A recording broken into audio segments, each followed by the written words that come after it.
हुआ था। दिल्ली के लोगों ने एक ईमानदार सरकार बनाई। पहले दिल्ली में बिजली बहुत जाया करती थी। हम लोगों ने मेहनत करके 2-3 साल के अंदर सारा इंफ्रास्ट्रक्चर ठीक किया और दिल्ली के अंदर 24 घंटे बिजली आने लगी। अब कोई छोटी मोटी इधर उधर लोकल फॉल्ट की वजह से बिजली चली जाए तो चली जाए, नहीं तो अमूमन दिल्ली में अब 24 घंटे बिजली हर जगह आती है और दिल्ली में बिजली फ्री हो गई। हमने भ्रष्टाचार ख़त्म करके जो पैसे की लीकेज थी उसको रोक के खूब सरकारी पैसा बचाया और उस सरकारी पैसे से दिल्ली के लोगों को हमने सुविधा दी कि दिल्ली के लोगों को अब 24 घंटे बिजली मिलती है, फ्री बिजली मिलती है। ये केवल और केवल एक कट्टर ईमानदार सरकार की वजह से हुआ। दिल्ली में टोटल 58 लाख डोमेस्टिक कंज्यूमर्स हैं, 58 लाख्स। उसमें से 47 लाख कंज्यूमर्स को सब्सिडी मिलती है दिल्ली की। जो इसमें से 30 लाख ऐसे लोग हैं जिनके बिजली के बिल जीरो आते हैं। 58 लाख टोटल कंज्यूमर्स है, 47 लाख को टोटल सब्सिडी मिलती है। उन 47 लाख में से 30 लाख ऐसे हैं जिनके जीरो बिजली के बिल आते हैं और 16-17 लाख लोग ऐसे हैं जिनके आधे आते हैं। आप लोग जानते हैं भाई 200 यूनिट तक तो फ्री बिजली है और 201 से 400 यूनिट तक आधा रेट है।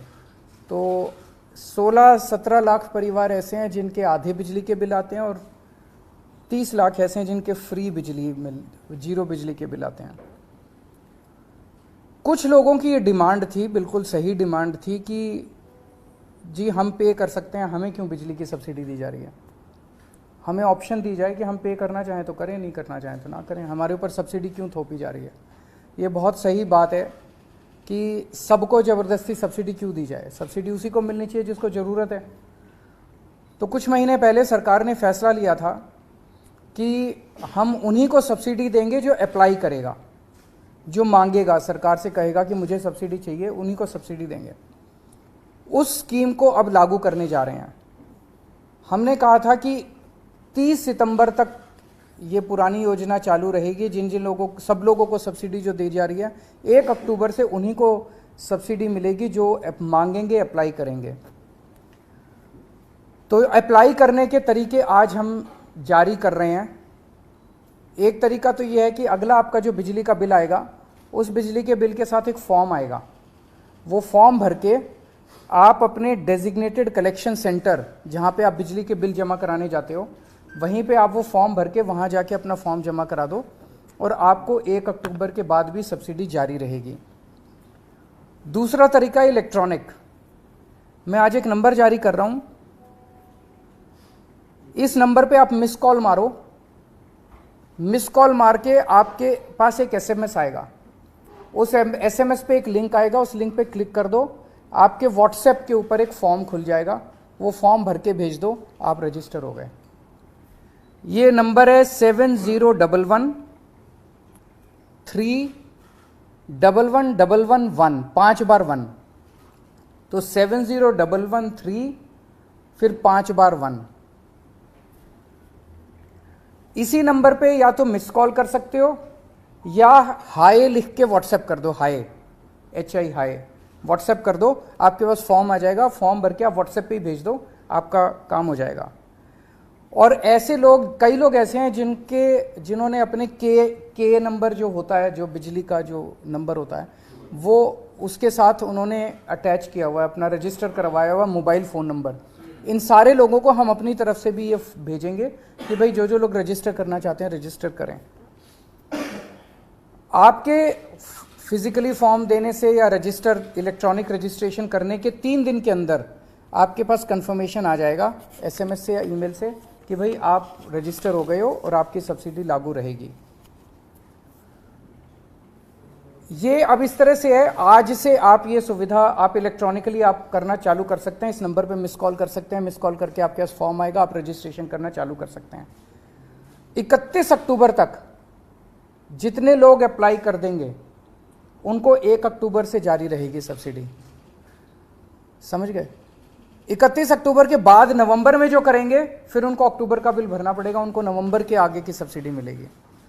फिर दिसंबर में जो अप्लाई करेंगे उनको अक्टूबर और नवंबर का बिल भरना पड़ेगा, उनको फिर दिसंबर से आगे की सब्सिडी मिलेगी।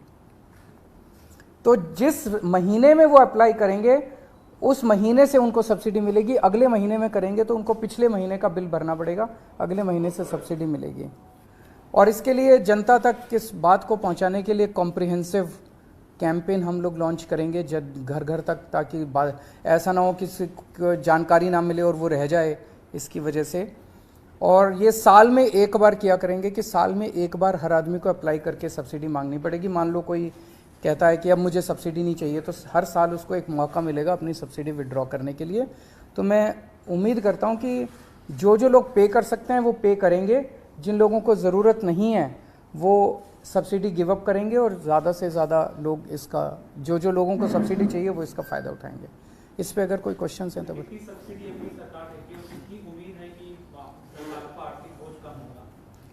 मेरे ख्याल से 3,000 करोड़ के करीब है टोटल सब्सिडी, सारा मिला के 3,000 करोड़ के करीब भी है, सब मिला सारी 3,000 करोड़ के करीब है। अब कितने लोग गिव अप करते हैं ये तो आपको पता चल जाएगा महीने भर बाद। एक साथ अप्लाई करेंगे तो इस चीज के लिए इंतजाम किए गए कि वेबसाइट क्रैश ना हो, हैक ना हो, हैंग ना हो, अटके ना, दिक्कत ना हो, सारा इंतजाम। 1 करोड़ के आसपास लोग एक साथ भी अप्लाई कर सकते हो कि 2 करोड़ के आसपास जनसंख्या दिल्ली में? नहीं, 2 करोड़ की टोटल मैंने बताया 58 लाख उपभोक्ता हैं, जिसमें से लगभग 40 लाख के करीब 47 लाख के करीब अभी सब्सिडी को अवेल कर रहे हैं। तो हम उम्मीद करते हैं जो अप्लाई करेंगे वो 47 से कम ही करेंगे। तो टेक्निकली हमने इस सिस्टम को रोबस्ट किया है, मैं उम्मीद करता हूं कि क्रैश नहीं होना चाहिए।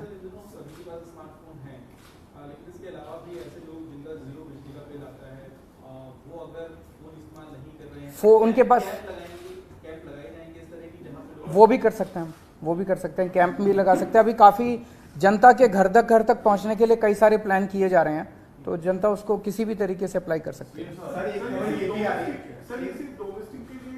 केवल डोमेस्टिक है। सर एक खबर ये भी आ रही है कि गोवा के अंदर जो है वो कांग्रेस के 8 विधायक बीजेपी में जा रहे हैं, तो ये खबर भी गोवा से आ रही है।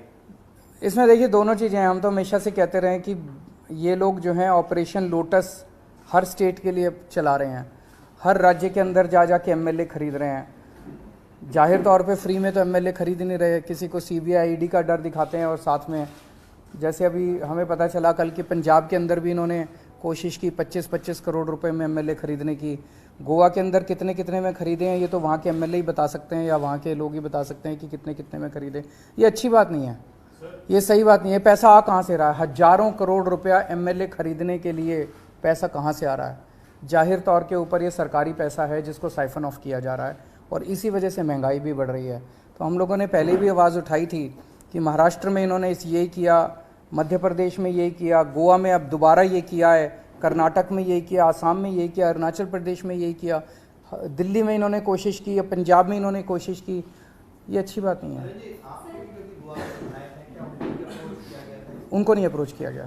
सर गुजरात में आप लगातार कैंपेन कर रहे हैं, किस तरह का रुझान आपके ग्राउंड पर देखने के लिए मिल रहा है पार्टी में? बहुत अच्छा रुझान मिल रहा है, मैं देखता हूँ। आप लोग भी सड़क पे जा के लोगों से पूछते हैं, सारी जनता कह रही है इस बार आम आदमी पार्टी।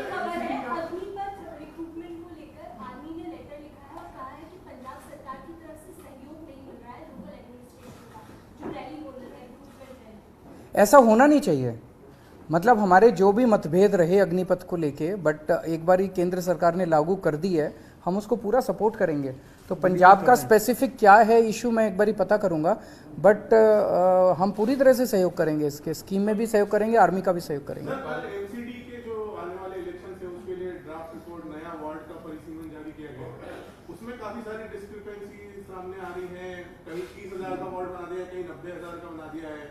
इसको लेके आप लोगों की पार्टी की क्या रणनीति? ये अभी स्टडी कर रहे हैं, 1-2 दिन दीजिए, 1-2 दिन स्टडी करने के बाद ये पूरी की पूरी आप लोगों के भी सामने रखेंगे, और हम कमीशन के सामने भी इसको रखेंगे। ऐसा मैंने कल एक प्राइमा फेसी जब नज़र मारी तो ऐसी कई सारी विसंगतियां हैं उसमें, तो उन्होंने पब्लिक फीडबैक के लिए डाला है, तो उसको हम भी स्टडी कर रहे हैं, बताएंगे।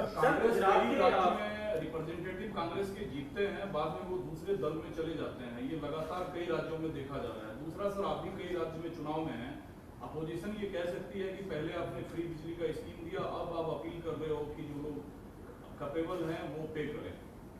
जो हमें तो जनता खुद ही कह रही है, हम तो सबको मौका दे रहे हैं।